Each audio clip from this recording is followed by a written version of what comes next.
Hello there and welcome to another live chapter reading for Itsy Bitsy Book Bits. Today I shall be reading from Gravedigger Academy 3 by C.A. King. Chapter 1. Fear. The air reeked of it, even outside the boundaries of the magic world. Things were changing and not for the better. There was an information leak in the system, making the activity around Aegis' stones widespread knowledge. As a result, every mage with an inkling of talent was in one covert operation or another. Not an iota of these activities was organised either. Vigilante justice was on the rise. Anyone and everyone who appeared to have the teeniest connection to necromancy or monsters lived with a freshly painted bullseye on their back. This wasn't all either. Gravedigger popularity had risen from the depths of obscurity one typically reserved for heroes, and practically overnight. A pillow flopped over Makayla's head. She pushed it down, covering her ears, a moot effort, seeing as there were hours left before the alarm was due to go off. Perky wasn't in her vocabulary.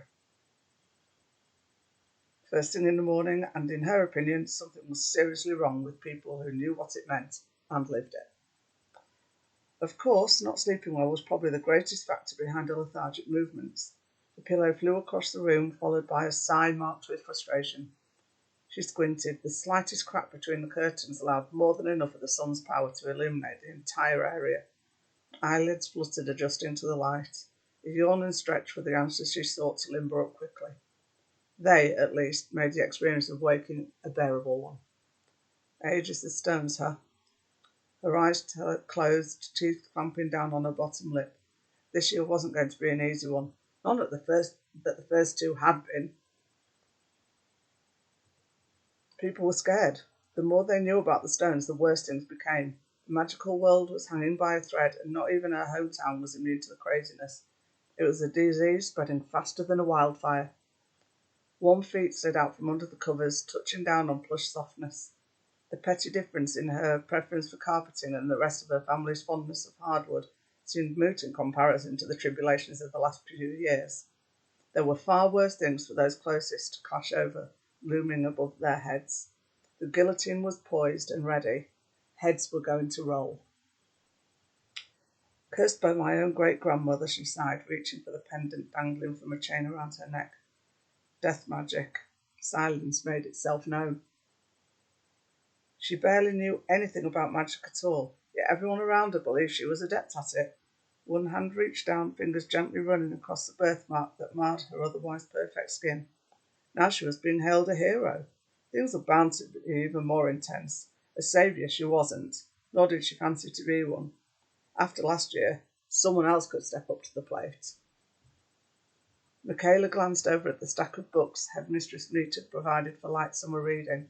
While they were interesting, most of the information was too vague to be of any real use. All the references to Aegis were eerily similar, as if written by the same person word for word. In fact, most of the information in them was. After reading a few, her eyes tended to blur, making the sentences difficult to make out. That wasn't the worst of it, though. There were the dreams.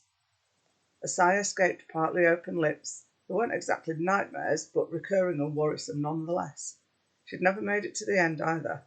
Lines of text flew through the air, letters, words rearranging as if trying to tell her something, crumbling before any of it made a kind of sense.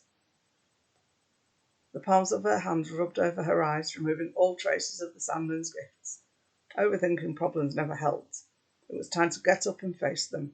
She reached for the curtains, inhaling deeply as she thrust them open to greet the day. A shrill scream wasn't the greeting she had in mind. Still, it escaped. There wasn't much to stop it. Her mouth hung open at the sight of multiple cameras flashing brighter than the sun.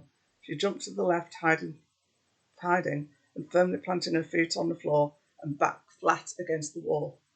What's wrong? Kazzy's breath laboured, having arrived first to her room. The curtains shut instantly, their rod shaking from the force which was used. Damn reporters, he scowled. They've been hanging about for hours. How can they use magic here? Makayla cried. This is the normal world. People will notice.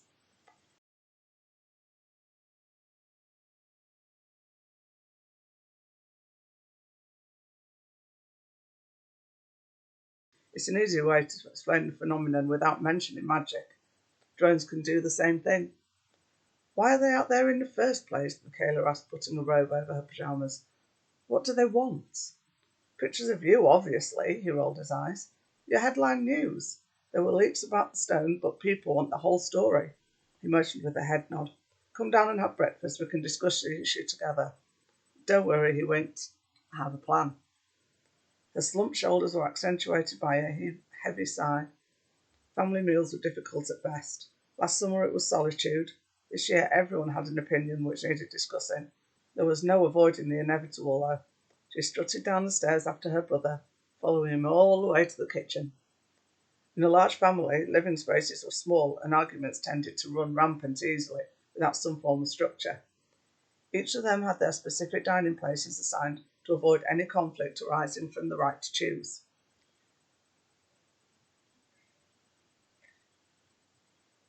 Makayla slipped into her usual chair. Bacon crunched between her teeth. It was overcooked, exactly the way her brothers liked it, and she hated it. Still, the break from the unusual silence at the table was a welcome one. She glanced from one solemn face to the other. I'm not opposed to you staying home this year, her mother Hildebrew said. In fact, why don't you all stay home? Two sunny side-up eggs slipped off a spatula, landing perfectly in the place on the empty plate. A few strips of bacon, and the breakfast happy face was complete. The door slammed. That's take care of them, her father Jed brushed his hands against one another. Those Maggiaperotti aren't coming back here any time soon. He slid into his empty spot, grinning back at his waiting breakfast. So, what are we discussing? Fork and knife positioned in opposite hands dove into the meal, instantly destroying a masterpiece in one blow. Mother doesn't want us to go to school, Ty blurted, knowing full well who wore the pants in the household. Don't be ridiculous, Jed scoffed. They're heroes. The system needs them more now than ever before. His knife pointed at his daughter, yolk dripping off the tip. I thought Gravedigger Academy was useless before, teaching kids a lost art that would never be used. Now I see the value in it. It's a good thing Makayla was accepted there. We'd be up the creek without a paddle if no one knew how to deal with these necromancers. Our family name is destined for greatness. He gazed off in the distance, teary-eyed and blissful. I'm glad you feel that way, Pops, Ty said, a mischievous grin forming in the corner of his lips.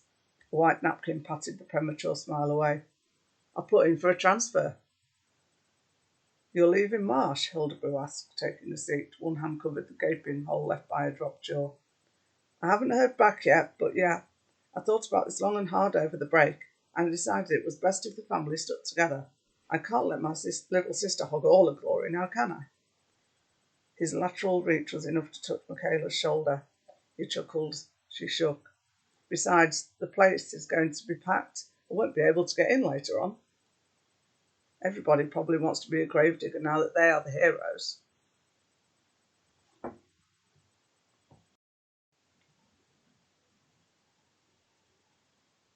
I thought Marsh covered all the magic arts, Makayla frowned, pushing away a plate of untouched eggs. They must teach anti-necromancy techniques as well. Not that I've seen, Kaz tossed his napkin onto the table. Death magic, anti-death magic, it's all taboo outside your academy. We had our first taste last year. It was a wake-up call for a lot of us. We aren't prepared to take on a war with these people. Or their undead armies.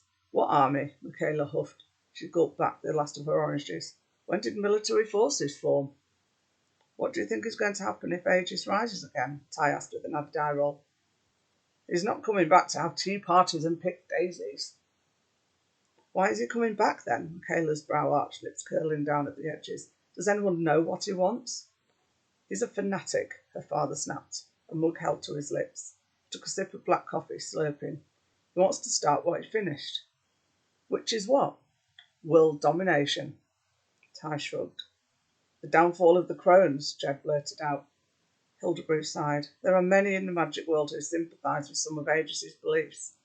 It's not all about necromancy, and more about rights. Rights? Makayla's nose crinkled up. For those who the council does not recognise, Hildebrew continued. Shush, Jed exclaimed. If anyone found out you said such blasphemy, you could be arrested. He shook his head.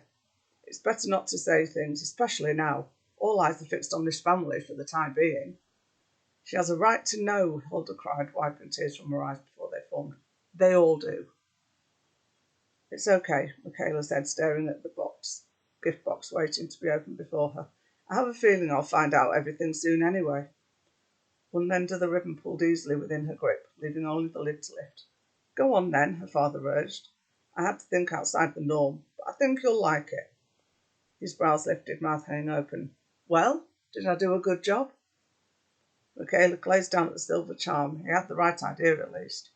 It's a wand, she flashed a quirky smile. You all get wands, Jed announced, arms wide open awaiting praise. They fell at her lack of response. What's wrong? Don't you like it? It's great, Makayla answered, biting her bottom lip. But I don't actually know how to use the wand yet, she paused, frowning. Shouldn't I have learned that by now? I'm sure they will cover it this year, her mother said. No worries, it'll come in handy. Yeah, Makayla shook her head. No doubt I'll need it. Thank you. She added the charm to the growing number on her bracelet, still mulling over why she knew nothing about actually casting real spells.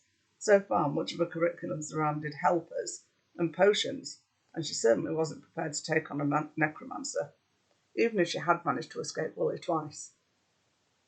Thank you for listening, and I hope you go check out the book. Thank you very much. Bye-bye.